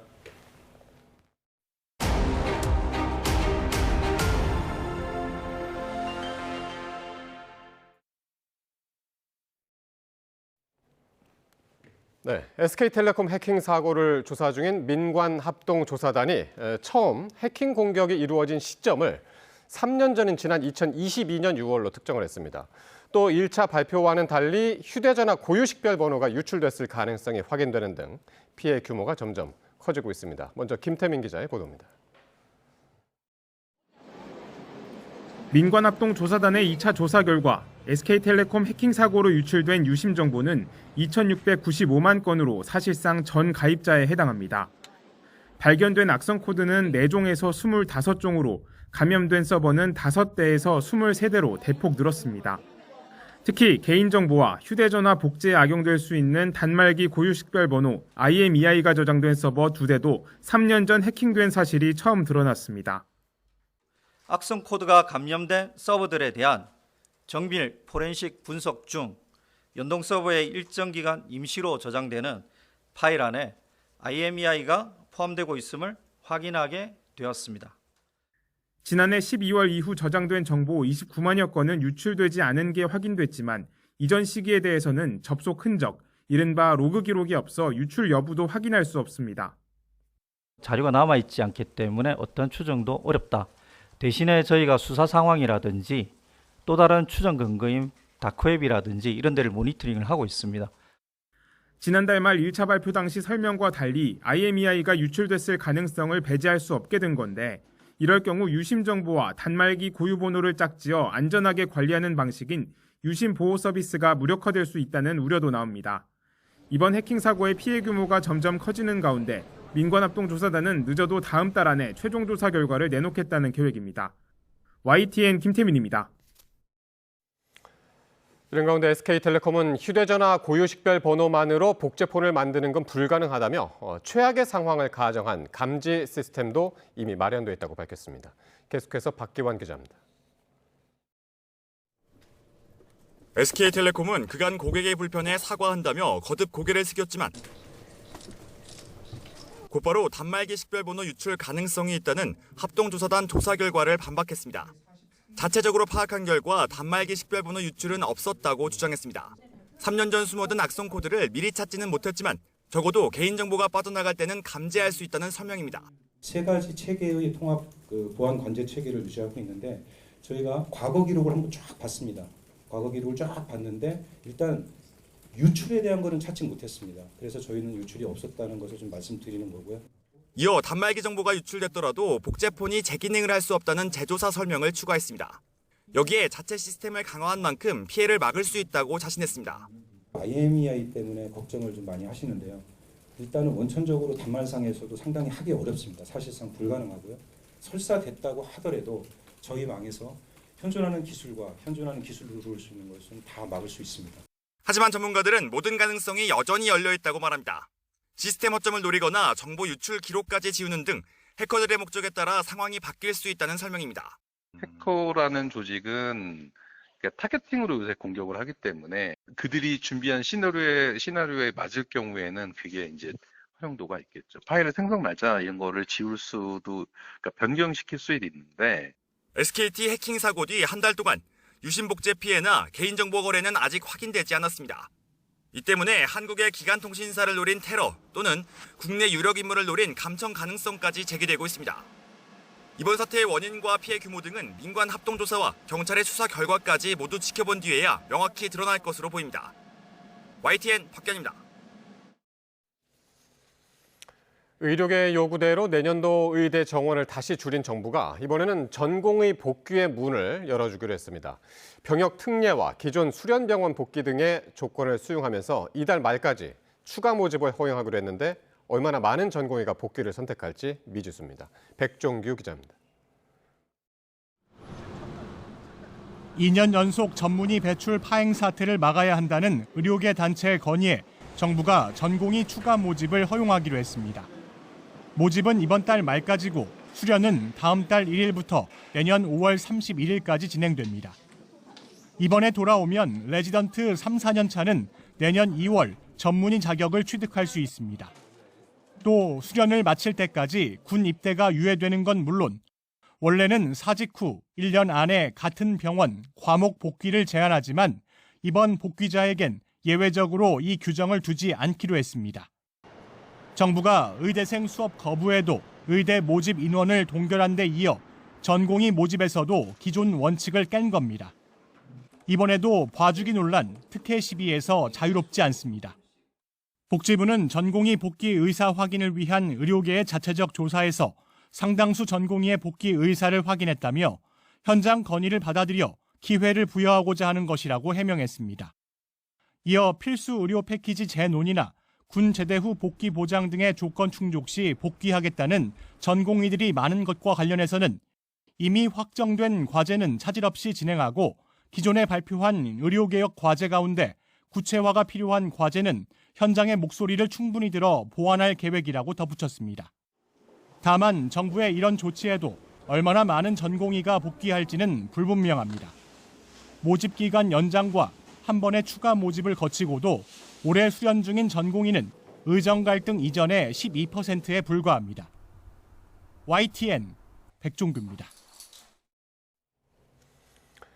건진법사 전성배 씨의 청탁 의혹을 수사하는 검찰이 김건희 여사 측근과 또 샤넬 코리아까지 압수수색한 데 이어서 주말 사이 전 씨를 거듭 소환하며 수사에 속도를 내고 있습니다. 검찰은 통일교 전 세계본부장 윤모 씨가 전 씨에게 건넸다는 샤넬백 구매 기록까지 확보해 전 씨를 상대로 가방의 행방을 캐물은 것으로 전해졌습니다. 양동훈 기자가 보도합니다. 서울 남부지방검찰청 가상자산합동수사부는 지난 주말 2주 만에 건진법사 전성배 씨를 다시 소환하는 등 수사에 속도를 내고 있습니다. 전 씨와 관련해 제기되는 핵심 의혹은 통일교 전 세계본부장 윤모 씨가 김건희 여사 선물 목적으로 건넸다는 6천만 원 상당의 다이아몬드 목걸이와 샤넬 가방, 천수삼 농축차 등의 행방입니다. 검찰은 지난달 말 윤석열 전 대통령 사저를 압수수색한 데 이어 최근에는 김 여사 수행을 담당했던 조모 전 대통령실 행정관의 자택과 샤넬 코리아도 압수수색했습니다. 검찰은 샤넬 코리아 압수수색에서 윤 씨 측의 구매 내역을 확인해 전 씨를 상대로 이 물품들을 김 여사에게 전달했는지 캐물은 것으로 알려졌습니다. 하지만 전 씨는 일관되게 윤 씨가 건넨 선물을 잃어버렸고 김 여사에 전달하지 않았다는 취지로 진술한 것으로 전해졌습니다. 검찰은 전 씨와 윤 씨가 주고받은 문자 메시지 등을 통해 전 씨가 윤 씨와 윤석열 전 대통령 부부, 국회의원 등과의 만남을 주선한 것으로 의심하고 있습니다. 두 사람 사이 문자 메시지를 보면 지난 2022년 12월 윤 씨가 국민의힘 윤한홍 의원과의 식사 자리를 요청하자 전 씨는 30분도 채 지나지 않아 윤 의원이 참석할 것이라고 답장하기도 했습니다. 검찰은 윤 씨가 이 과정에서 전 씨에게 대가를 건넨 것으로 의심하는데 전 씨는 앞선 조사에서 500만 원씩 2번 정도 고문료를 받았지만 대통령 부부에게 접근할 수 있게 해준 대가는 아니었다는 취지로 진술했습니다. 검찰은 조 전 행정관이나 통일교 간부였던 윤 씨의 아내, 전 씨 대신 기도비나 선물을 받은 적이 있는 것으로 알려진 전 씨의 아내 등에 대해서도 소환을 검토하는 것으로 보입니다. 김 여사의 경우 명태균 씨와 관련된 공천 개입 의혹으로 최근 서울중앙지방검찰청이 소환 통보를 하자 대선에 영향을 줄 수 있다며 거부했는데 남부지검은 중앙지검의 소환 일자에 맞춰 함께 조사를 진행하기보다는 별도의 소환 일자 조율이 필요하다는 입장인 것으로 파악됐습니다. YTN 양동훈입니다. 경기 북부경찰청은 김건희 여사 일가가 운영하는 요양원에서 노인 학대가 일어났다는 의혹과 관련해 오늘 고발인 조사를 진행했습니다. 조국혁신당 정춘생 의원은 오늘 오후 고발인 자격으로 경찰에 출석하면서 단순한 관리 부실 문제가 아니며 요양원에서 심각한 학대와 불법적 운영이 이루어졌다고 주장했습니다. 그러면서 경찰을 향해 가능한 모든 수단을 동원해 할 수 있는 최대한 수사를 해달라고 촉구했습니다. 이딴 노동자 사망 사고로 무리를 빚은 SPC 계열사 제빵 공장에서 또 사망 사고가 났습니다. 이번에는 SPC 삼립 제빵 공장에서 50대 여성 직원이 숨졌는데 컨베이어 벨트 기계에 윤활유를 뿌리다 사고를 당한 것으로 파악됐습니다. 배민혁 기자가 보도합니다. 사고가 난 경기도 시흥 SPC 삼립 제빵 공장의 냉각 컨베이어 벨트입니다. 뜨거운 빵을 식히면서 옮기는 장비인데 새벽 3시쯤 50대 여성 직원 A씨가 여기에 끼었습니다. 끼어있는 상황에 비명이 들려서 기계를 멈추고 신고했다. 이 정도까지는 파악이 됐습니다. 신고를 받은 소방이 출동했을 당시 A씨는 기계에서 빠져나온 상태였는데 두개골 손상 등으로 이미 사망한 것으로 파악됐습니다. A씨는 당시 작동 중인 컨베이어 벨트에 윤활유를 뿌리는 작업을 하다가 사고를 당한 것으로 파악됐습니다. 경찰은 평소 기계에서 삐걱거리는 소리가 나면 내부 깊숙이 몸을 넣어 작업해야 하는 경우도 있었다는 노동자 진술을 확보해 조사하고 있습니다. 경찰은 구체적인 사고 원인을 수사하면서 숨진 A씨에 대한 부검을 의뢰해 정확한 사망 경위도 파악하고 있습니다. 또 안전수칙이 제대로 지켜졌는지 확인하기 위해 회사 관계자들을 상대로 진술조사 등을 이어갈 방침입니다. 고용노동부도 공장의 작업 중지 조치를 내리고 중대재해처벌법 위반 여부 등 조사에 나섰습니다. SPC 삼립은 김범수 대표이사 명의의 사과문을 통해 고인의 명복을 빌고 유가족께 깊은 위로와 사죄의 말씀을 드린다면서 사고 원인 파악과 후속 조치에 최선을 다하고 있다고 밝혔습니다. 앞서 SPC 계열사인 SPL 평택 공장에서는 지난 2022년 20대 여성 노동자가 소스기계에 끼어 숨졌고 샤니 성남공장에서도 2023년 50대 여성 노동자가 반죽기계에 끼어 목숨을 잃었습니다. YTN 배민혁입니다.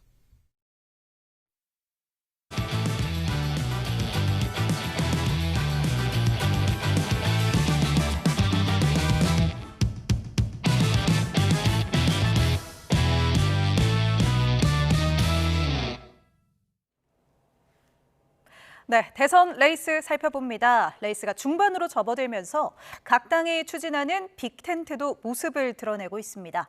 애초 예상과 달리 보수 진영의 반 이재명 빅텐트가 지지부진한 반면 친명 빅텐트 구축엔 탄력이 붙는 모양새인데요. 신윤성 기자가 보도합니다. 국민의힘 김문수 대선 후보와 개혁신당 이준석 대선 후보가 오세훈 서울시장 주재로 열린 토론회에서 한자리에 앉았습니다. 김 후보는 이 후보를 칭찬하며 분위기를 띄우고 반 이재명 빅텐트에 합류하라는 러브콜을 보냈습니다. 지금은 우리 당이 그동안 잘못해서 이준석 후보께서 밖에 나가서 고생을 하고 계시는데 그러나 고생 끝에 대성공을 또 터뜨리고 계십니다. 이 후보는 김 후보가 보수 진영을 규합해 선거를 치러보려는 선의는 의심하지 않는다면서도 단일화 가능성은 일축했습니다. 이길 수 있는 방식도 아닙니다. 제가 생각했을 때는. 그렇기 때문에 저는 그런 단일화 논의 자체에는 전혀 관심이 없습니다. 윤석열 전 대통령 탈당을 계기로 단합에 나서려던 반명 빅텐트는 당내에서조차 지지부진한 상황입니다. 홍준표 전 대구시장은 미국 하와이에 머물고 있고 한동훈 전 대표는 지원 유세에는 나서지만 후보와는 별개 행보로 선대위 합류에 선을 긋고 있습니다. 반면 친명 빅텐트는 예상과 달리 먼저 순조롭게 펼쳐지고 있습니다. 국민의힘을 탈당한 김상욱 의원이 민주당에 전격 입당한 데 이어 개혁신당 출신 김용남, 문병호 전 의원 등도 이 후보에 힘을 보탤 것으로 전망됩니다. 찢어진 가짜 빅텐트에 몰려가지고 고생하는 사람 혹시 있을까 싶어서 그런데 진짜 빅텐트 민주당으로 오십시오. 이미 중도 보수 원로급 일부 인사가 민주당 선대위에 합류한 데 이어 구 이낙연계도 분화 조짐이 나타나고 있습니다. 지난 2023년 12월 이낙연 전 국무총리 등과 세밀의 민주당을 창당했던 이석현 전 국회 부의장도 이 후보를 중심으로 민주 세력의 대동단결이 필요한 시기라며 탈당했습니다. 이 후보의 중도 보수 선언이 보수층 이탈을 유도했다는 분석이 나오고 있는 가운데 대선 레이스 중후반 후보들 간 합종 연행이 판세 예측의 중요한 변수가 될 전망입니다. YTN 신윤정입니다. 더불어민주당 이재명 후보가 4년 연임제를 담은 개헌 구상을 밝히면서 6.3 대선을 2주가량 앞두고 이 개헌 이슈가 재점화됐습니다. 국민의힘 김문수 후보는 4년 중임제 개헌안을 역제안했는데요. 두 후보 사이의 공통점과 차이점이 뭘까요? 이종원 기자가 짚어봤습니다. 대통령의 임기는 5년으로 하며 중임할 수 없다. 헌법 제70조입니다. 이 같은 현행 5년 단임제를 손질하자는 데엔 더불어민주당 이재명 후보와 국민의힘 김문수 후보 모두 인식을 같이 합니다. 대통령 임기를 4년으로 줄이는 대신 한 차례 대통령을 했더라도 또 할 수 있게 하자는 구상도 같지만 공통점은 딱 여기까지입니다. 이재명 후보는 연이어서만 재임이 가능한 연임제를, 김문수 후보는 연속 여부와 상관없는 중임제를 제안했습니다.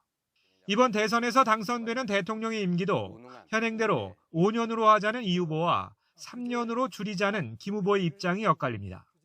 국회나 사법, 사정기관과 관련한 개헌 구상도 결이 다릅니다. 이 후보는 국무총리를 국회가 추천하고 수사기관장 임명 시 국회의 동의를 얻도록 하자고 제안했는데 김 후보는 국회의원 불체포 특권과 면책 특권 폐지를 들고 나왔습니다.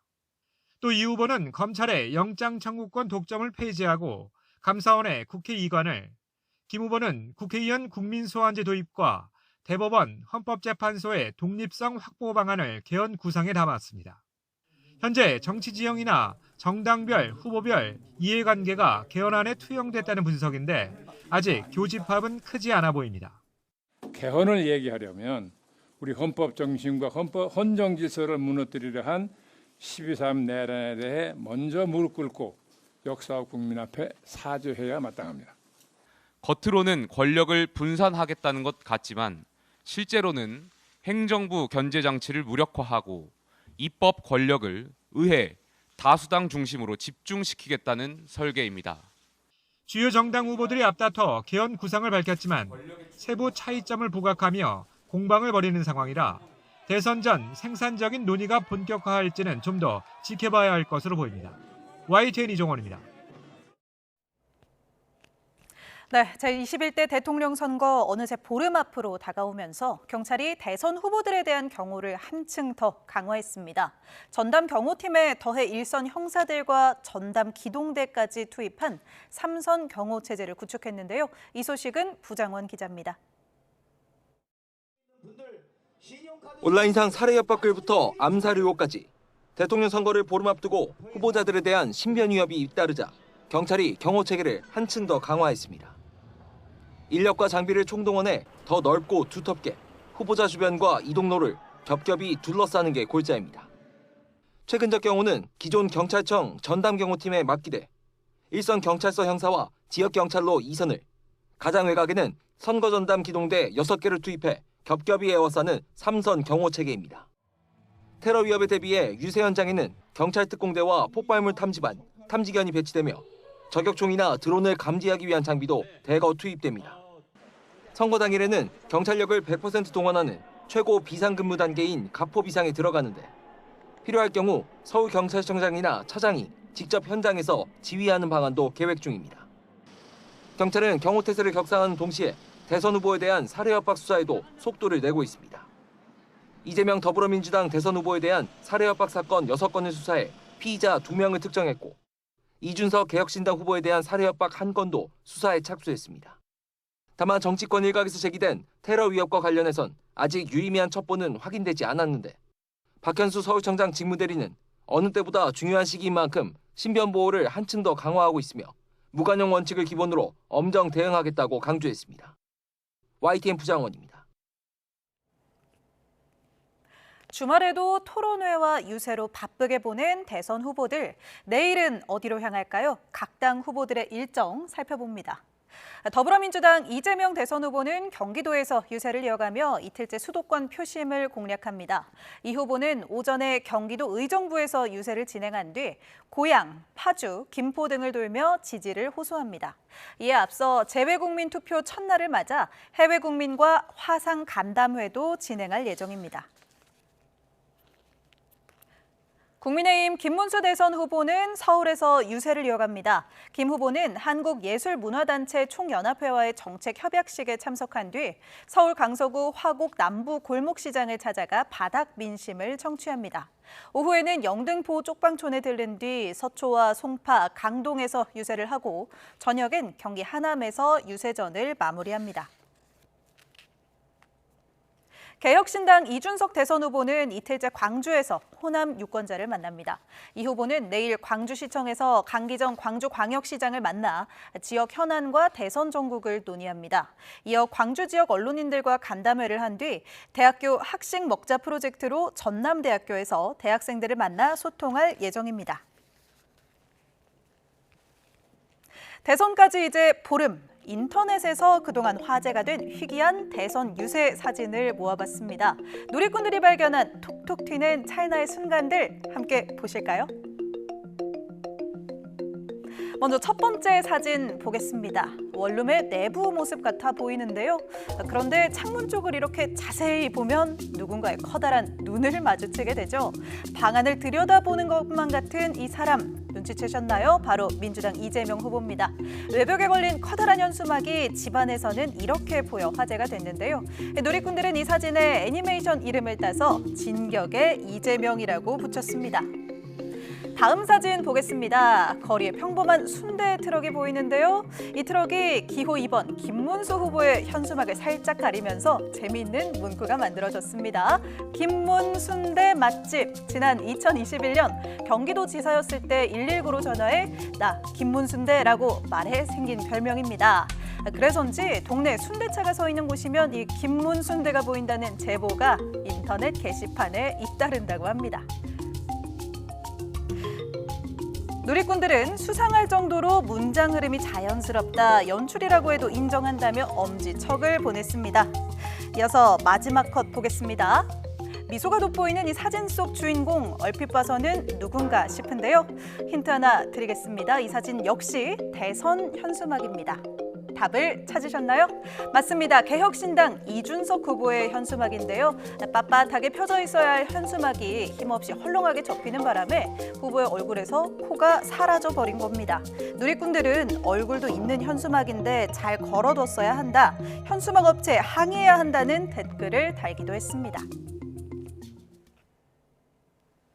네, 이렇게 선거 현수막으로도 화제성을 놓치지 않는 대선 후보들의 모습이었습니다. 이런 장면을 포착한 누리꾼들의 눈썰미도 대단한데요. 앞으로도 시선을 사로잡는 현장이 있다면 언제든지 YTN에 제보해 주시기 바랍니다. 네, 중앙선거관리위원회는 제21대 대선 재외투표가 내일부터 오는 26일까지 전 세계 118개국 223곳 투표소에서 치러진다고 밝혔습니다. 재외투표에 참여하려면 오전 8시부터 오후 5시 사이 여권이나 주민등록증 등 사진이 첨부돼 본인임을 확인할 수 있는 증명서를 지참하고 재외투표소를 방문해야 합니다. 선관위는 공관별로 재외투표소 운영기간이 다를 수 있으므로 공관 홈페이지를 통해 설치 장소와 운영 기간 등 자세한 상황을 꼭 확인해야 한다고 당부했습니다.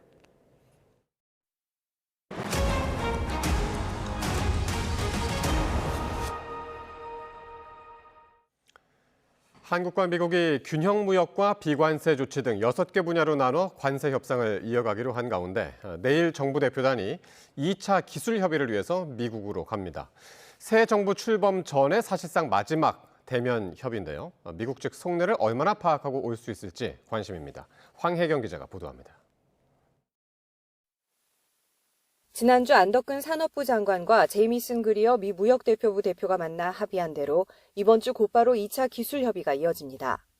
주무부처인 산업부 장성길 통상정책국장을 단장으로 10여 명 규모의 정부 대표단이 꾸려졌는데 기재부와 과기부, 용식품부 실무진이 포함됐습니다. 대표단은 2박 3일 정도 미국 워싱턴 DC에 머물며 릴레이 실무협의에 나설 예정입니다. 한미는 향후 관세 협상을 6개 분야로 나눠 논의하기로 했는데 예를 들어 비관세 조치와 관련해 수입 규제나 검역 문제를 논의할 때는 농식품부 실무진이 참여하고 디지털 교역과 관련해 망사용료 문제를 논의할 때는 과기부 실무진이 참여하는 등의 방식으로 진행될 전망입니다. 줄라이 패키지 안에서 뭐를 구체적으로 우리가 풀려고 그 협상의 테이블 안에 올라오게 될지는 저희가 좀 봐야 될 것 같습니다. 지금 농림부를 포함한 여러 가지 관련 부처들이 함께 포함이 돼서 이슈별로 대응을 할 예정입니다. 하지만 곧 새 정부가 출범하다 보니 이번 기술 협의도 지난번과 마찬가지로 미국 측 요구사항을 탐색하는 수준에서 크게 벗어나지는 못할 것으로 보입니다. 여러 안건 가운데 미국 측이 가장 우선시하는 게 뭔지 정확히 파악해 차기 정부에 전달하고 이후 관세 협상을 순조롭게 이어가는 게 급선무인 상황. 일단 다음 달 중순 추가 고위급 접촉이 예정된 가운데 상호 관세 유예 조치가 끝나는 7월 8일 전까지 협상을 타결지을 수 있을지 전 산업계가 주목하고 있습니다. YTN 황혜경입니다.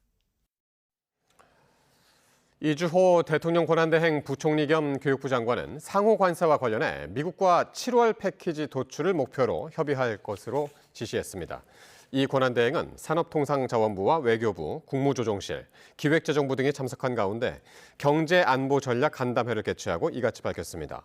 이 권한대행은 7월 패키지 도출을 목표로 국익 최우선과 상호 호의 원칙 아래 차분하고 진지하게 미국과 협의할 것을 지시했습니다. 지난해 숨진 MBC 기상캐스터 오요한나 씨가 직장 내 괴롭힘을 당한 게 맞다고 고용노동부가 밝혔습니다. 하지만 오 씨가 근로자가 아닌 프리랜서여서 근로기준법상 직장 내 괴롭힘 규정을 적용할 수 없다고 봤는데 유족 측은 강하게 반발했습니다. 권민석 기자의 보도입니다. MBC 기상캐스터에 합격했다며 엄마와 함께 뛸 듯이 기뻐했던 오요한나 씨.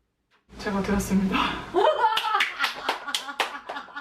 오 씨는 직장 내 괴롭힘으로 힘들단 유서를 남긴 채 지난해 9월 스스로 생을 마감했습니다. 유족이 가해자 처벌을 주장해왔는데 특별 근로감독을 벌인 고용노동부는 오 씨가 기상캐스터들로부터 괴롭힘을 당했다고 인정했습니다. 2021년 입사 후 선배들이 지도나 조언을 넘어 개인적 감정에서 비롯된 불필요한 발언을 여러 차례 반복했다는 겁니다.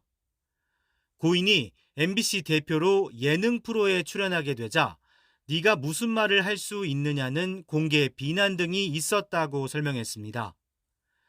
독립된 프리랜서임에도 명확한 위계질서 속에서 선후배 간 갈등이 괴롭힘으로 이어졌다고 지적했습니다.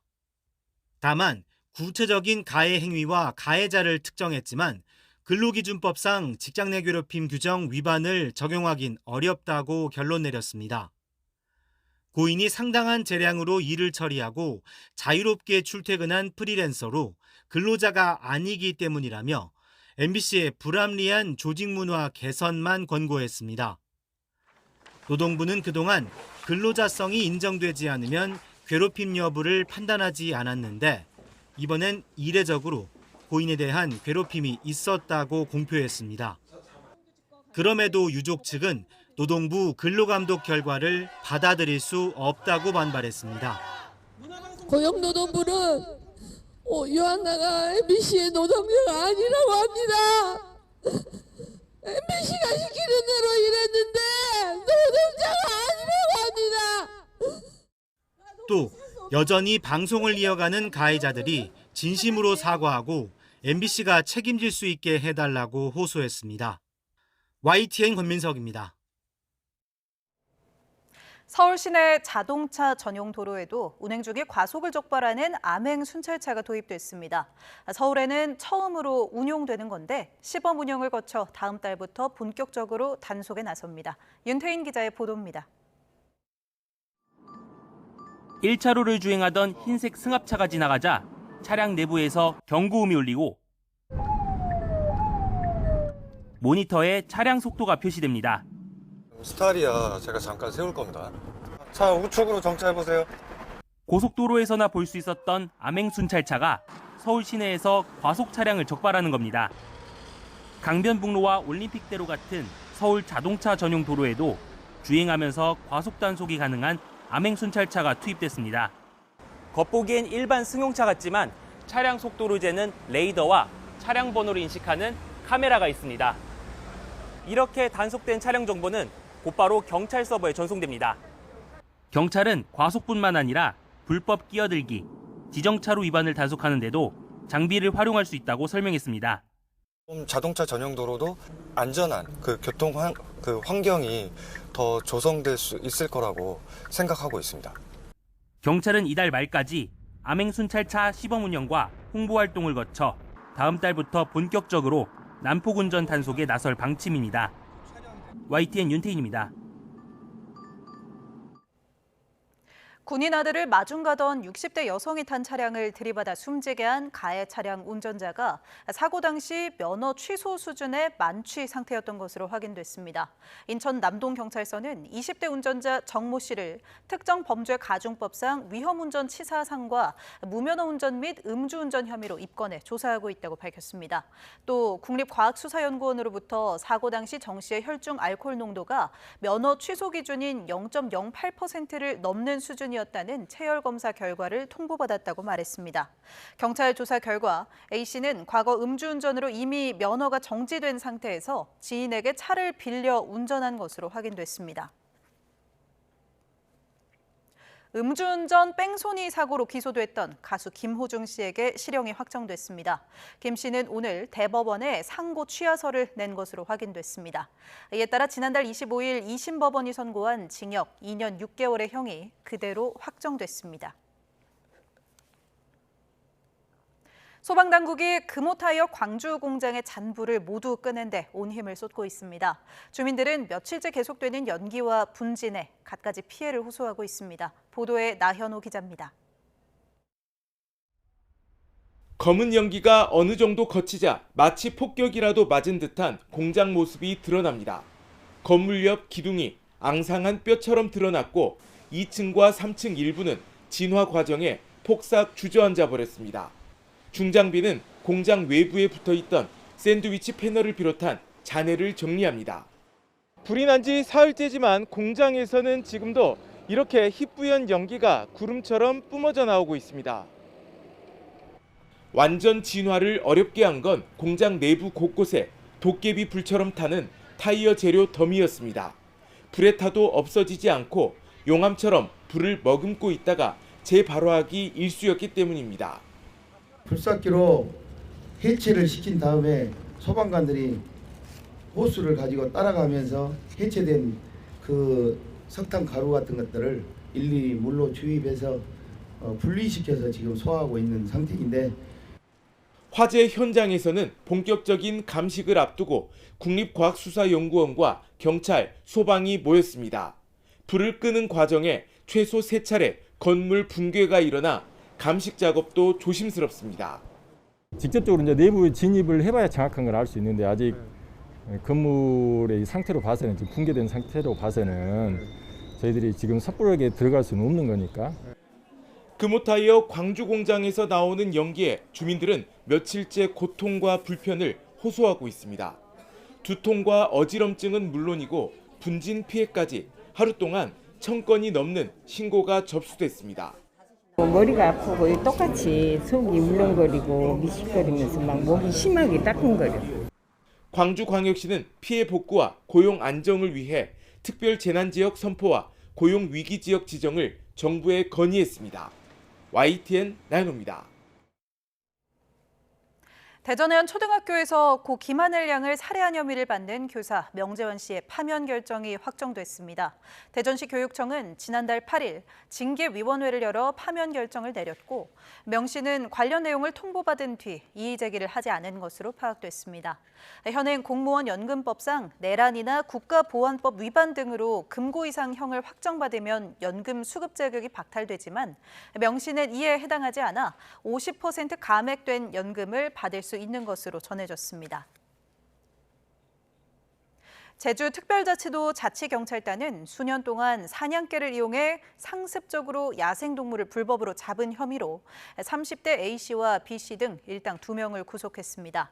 A씨는 2020년 말부터 올해 3월까지 제주와 경기도 등에서 야생동물 160여 마리를 불법 포획한 혐의를, B씨는 8차례 범행에 가담한 혐의를 받습니다.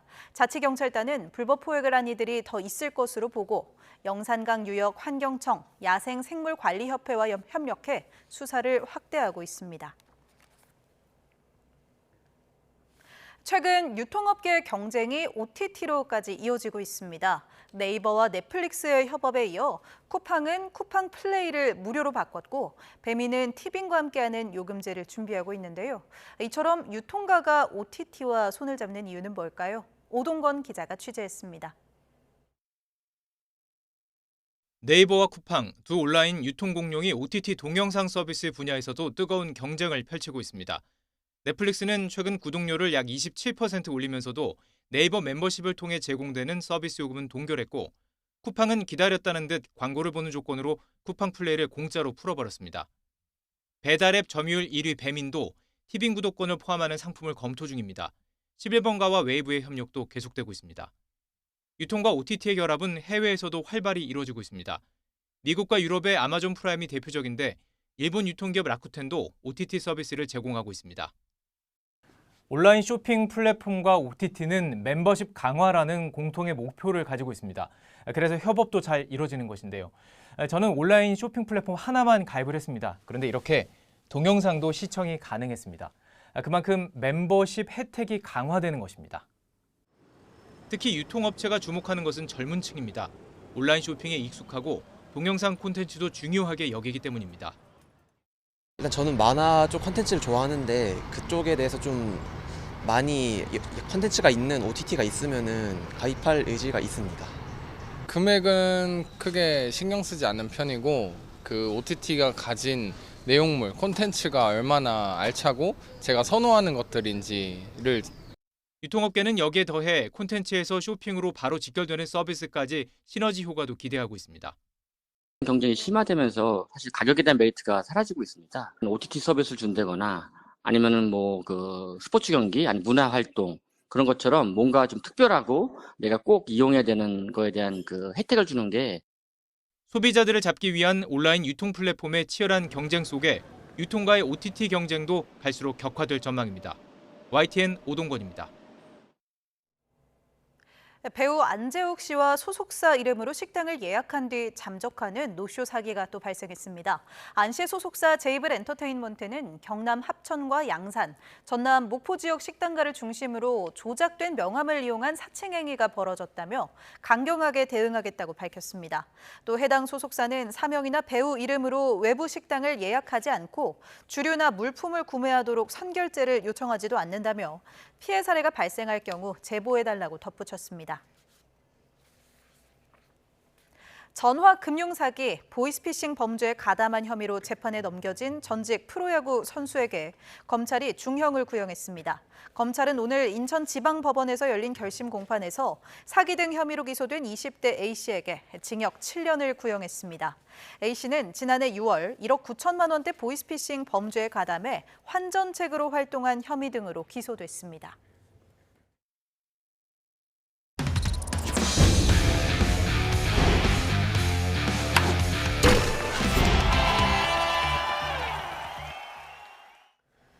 봄에만 잘해서 봄대라는 별명이 붙은 롯데가 올해는 다른 모습을 보여주고 있습니다. 갖은 악재에도 선두권 싸움을 이어가고 있는데요. 3강을 형성한 LG, 한화와의 이번 주 6연전에 관심이 쏠립니다. 보도에 이경재 기자입니다. 토요일 삼성과의 더블헤더. 롯데는 1차전에서 에이스 박세웅이 무너져 5대0으로 끌려가던 경기를 뒤집더니 2차전에선 대체 선발 이민석이 5회를 못 버티고 4실점하고 내려갔지만 투수 8명을 차례로 투입해 한 점차 승리를 지켜냈습니다. 일요일엔 선발 데이비슨의 호투와 돌아온 복덩이 전민재의 석점 홈런으로 깔끔하게 3연승을 완성했습니다. 6할이 넘는 승률로 LG의 2게임 차로 한화와 공동 2위. 최근의 악재를 짚어보면 롯데의 약진은 더 돋보입니다. 믿었던 선발 반지가 부상으로 빠졌고 5선발도 대체 선수가 번갈아 나서고 있습니다. 4할 타자 전민재는 헤드샷을 맞아 보루 넘게 자리를 비웠고 선두 타자 황성빈도 지난 5일 손가락 부상으로 전력에서 이탈했습니다. 하지만 선발 공백은 강력한 불펜이 전민재와 황성빈의 빈자리는 이호준과 장주성이 채우면서 롯데는 강팀의 모습을 갖춰가고 있습니다. 봄에만 잘했던 예년의 봄대와는 확실히 다른 모습입니다. 저희 팀이 가을 야구를 가야지 제가 좀 더 좋은 경험할 수 있고 다 지금 하는 것들이 다 과정이라고 생각하기 때문에 가을 야구 가겠는 게 가장 큰 것 같습니다. 롯데는 이번 주 3강을 형성할 LG 한화와 차례로 만납니다. 최소 5할 이상 승률로 버텨준다면 당분간 선두 경쟁을 이어갈 힘을 얻습니다. YTN 이경재입니다. 고교 야구 광주 1고의 에이스 김성준이 메이저리그 텍사스로의 입단을 확정했습니다. 텍사스 구단은 김성준이 세계적인 수준의 재능을 가진 선수이며 투타 겸업 선수로 육성할 계획이라고 밝혔고 김성준은 빨리 메이저리그에 올라가고 싶어 텍사스와 계약을 결정했다고 말했습니다. 김성준은 지난해 투수로 3승 1패, 평균 자책점 2.65를 기록했고 타자로도 3할의 타율을 쳤습니다. 김성준의 계약금은 $130만, 우리 돈 약 18억 원 정도로 알려졌는데요. 김성준 선수의 소감 들어보시죠. 텍사스 레인저스의 한 팀이 일원이 된 것 같아서 굉장히 기분이 좋습니다. 텍사스에서 너무 좋은 제안이 들어왔고 제가 투타를 하고 싶었는데 그걸 다 들어주시고 그 프로그램까지 자세하게 짜주셔서 그 믿음으로 미국에 온 것 같습니다. 지난 시즌과는 달리 프로축구 K리그1에서 토종 골잡이의 경쟁이 치열합니다. 전북의 상승세를 이끄는 전진우가 국가대표 골잡이 주민규를 제치고 선두에 올랐습니다. 이대건 기자입니다. 지난 주말 안양전에 나선 전진우는 전반의 모든 걸 보여줬습니다. 첫 볼은 논스톱 오른발 슈팅으로, 두 번째는 왼발 가마차기로 연속골을 만들며 전북의 완승을 이끌었습니다. 리그 10경기 무패로 명가 재건을 향해 달리는 전북 상승세의 중심엔 역시 전진우가 있습니다. 이날 10호골까지 몰아친 전진우는 득점 단독 1위에 올랐습니다.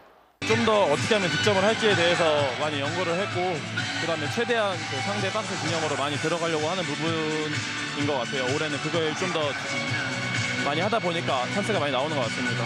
올 시즌 리그 두 자릿수 득점은 K리그 1, 2를 통틀어 전진우가 처음입니다. 지난달엔 4경기에서 4골을 터뜨리며 생애 첫 이달의 선수상까지 차지했습니다. 득점 부문에서 이미 국가대표 골잡이 주민규를 앞질렀습니다. 대전으로 이적하자마자 골문을 열기 시작한 주민규의 득점력은 최근 주춤합니다. 2월과 3월 이달의 선수에 오를 정도였지만 지난달 27일 8호 골 이후 골 침묵입니다. 지난 시즌 리그 득점왕을 차지한 건 인천 골잡이 무고사. 이번 시즌은 전진우의 첫 득점왕 도전일지 2023 시즌 득점왕 주민규의 귀환일지 토종 골잡이 경쟁이 뜨겁게 달아올랐습니다. YTN 이대훈입니다. 프로농구 부산 KCC가 사령탑으로 이상민 감독을 선임했습니다. 이상민 신임 감독은 프로농구를 대표하는 스타 선수 출신으로 2007년까지 KCC의 주축 선수로 활약하며 정규리그 우승 3회, 챔피언 결정전 우승 3회를 이끌었습니다. KCC에서만 정규리그 444경기를 뛴 이상민의 등번호 11번은 구단의 영구 결번으로 지정됐습니다.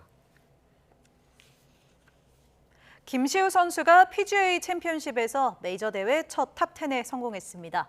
김시우는 미국 노스캐롤라이나주에서 계속된 대회 4라운드에서 버디 4개와 보기 6개로 2타를 이뤄 최종 합계 4언더파로 공동 8위에 올랐습니다. 김시우는 선두와 5타차 공동 5위로 출발했지만 전반에 4타를 잃는 난조를 보인 끝에 가까스로 톱10을 지켰습니다. 세계 랭킹 1위인 스코티 셰플러는 최종 합계 11언더파를 지켜 이달 초 더 CJ컵 우승에 이어 시즌 2번째 정상에 올랐고 통산 3번째 메이저 타이틀을 따냈습니다.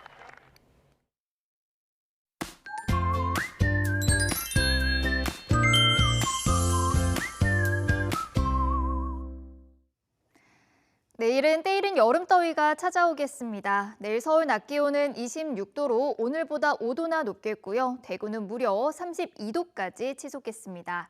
하루 사이 기온 변화가 무척 심한 만큼 건강 관리 잘해주셔야겠습니다. 내일 아침까지 중부와 경북 북부에는 가끔 비가 내리겠고요. 낮 동안에는 대체로 맑은 하늘이 함께하겠습니다. 다만 구름 사이로 볕이 내리쬐며 자외선이 강하겠는데요. 외출 시에는 자외선 차단에도 신경 써주시는 게 좋겠습니다. 내일 아침 기온은 오늘보다 3도에서 6도가량이 높겠습니다. 서울이 16도, 대전이 19도, 부산은 18도로 출발하겠고요. 낮 기온은 곳곳에서 30도 안팎까지 오르겠습니다. 서울이 26도, 대전과 대구는 32도까지 크게 오르겠습니다. 수요일인 모레까지 한여름 더위가 이어지겠고요. 내일 밤 제주도를 시작으로 모레는 내륙 곳곳에 또 한 차례 비가 내릴 전망입니다. 지금까지 날씨 정보였습니다. 네, 앞서 전해드린 리포트에서 허은하 전 개혁신당 대표의 직책이 잘못 표기되어 노출됐습니다. 이를 바로잡고 사과드립니다. 이상으로 뉴스나이트 마치겠습니다. 시청해주신 여러분 고맙습니다.